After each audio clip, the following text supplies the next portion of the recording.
agar tidak suul khatimah, berusaha semaksimal mungkin tidak menzalimi orang lain. Berusaha semaksimal mungkin tidak menzalimi orang lain. Hati-hati. Kita zalimi orang lain, dia berdoa, ya Allah sesatkanlah dia, ya Allah binasakanlah dia. Kemudian Allah kabulkan, maka orang itu tergiring sampai kemudian rusak di akhir hayatnya. Jangan pernah meremehkan apa? Kezaliman. Nabi bersabda, wattaqi da'watal mazlum fa innahu laisa bainahu wa bainallahi hijab. Wattaqi da'watal mazlum fa innahu laisa bainahu wa bainallahi hijab. Takutlah kalian kepada doa orang yang zalimi. Sungguhnya tidak ada penghalang antara doa tersebut dengan Allah Subhanahu wa taala. Rasulullah SAW bersabda, ma min dzambin ajdaru an yu'ajjilallahu ta'ala li sahibil uqubata fid dunya ma ma yadakhilu lahu fil akhirah mithlul baghi wa qati'atir rahim.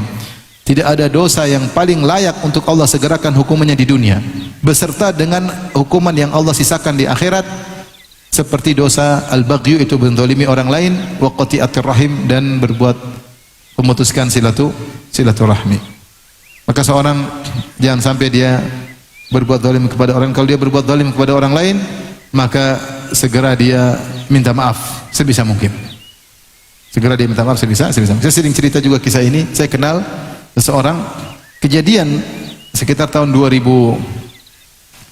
kalau nggak salah. Jadi ribut, kemudian ada ribut di pengajian, ya, ada ingin membubarkan pengajian.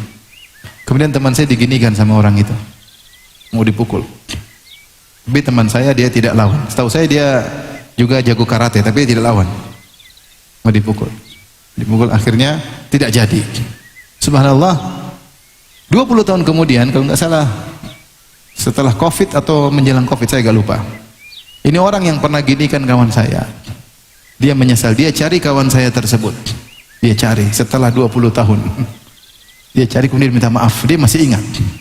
Antum kira antum zalimi orang, antum lupakan gitu saja? Teman saya pun tidak lupa. Iya, kau dulu yang begini. 20 tahun dia masih ingat. Kadang kita zalimi orang, kita lupa. Orang yang dizalimi tidak lupa.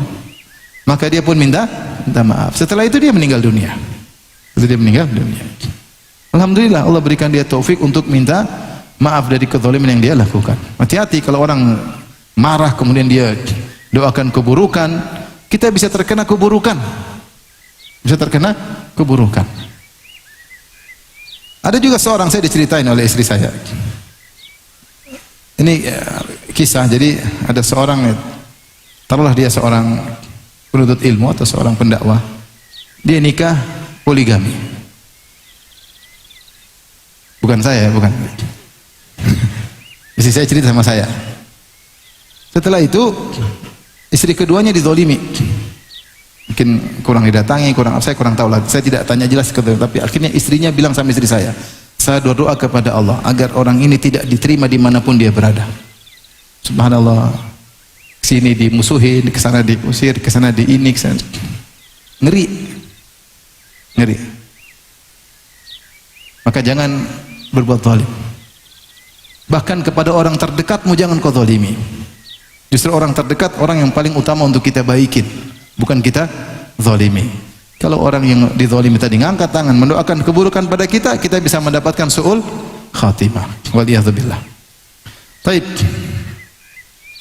Yang terakhir yang mungkin bisa sampaikan bersama ini agar mudah untuk meraih husnul khatimah adalah mudah berbuat baik kepada orang lain.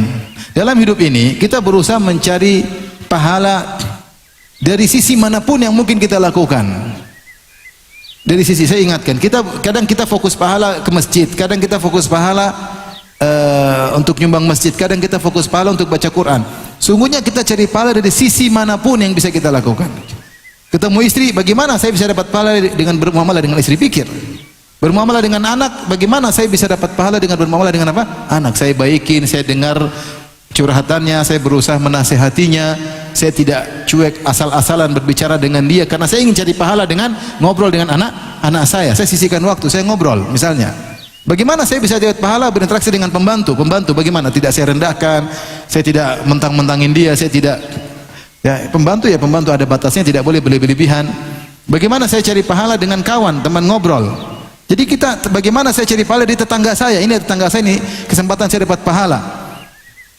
Karena Rasulullah berwasiat untuk berbuat baik sama tetangga. Ya, bikin kue, kirim kue sama tetangga, dan macam-macam. Jadi jangan batasi kebaikan pada cuma ke masjid, cuma baca Quran, cuma sedekah buat bangun masjid.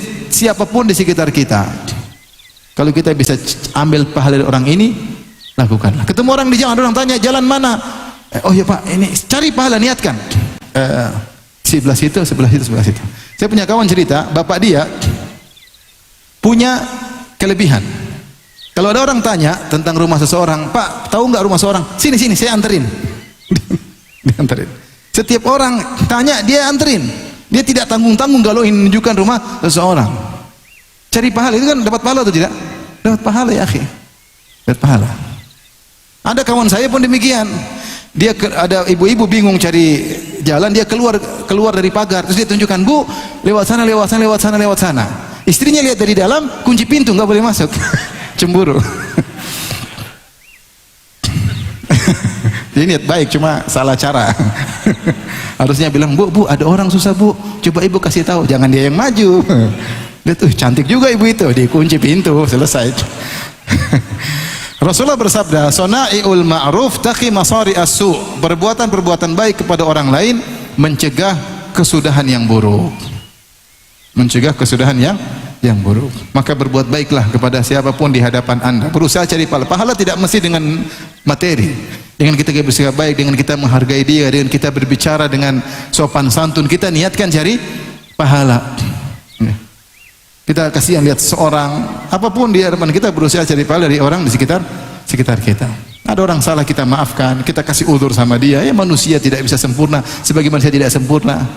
Kita ngomong sama seorang, dia ngeles, ya sudah, jangan diterusin, sudahlah, biar yang penting sudah selesai. Jangan kita kejar, oh kamu ngeles, sudah usah, udah selesai. Nggak usah, kamu dapat pahala.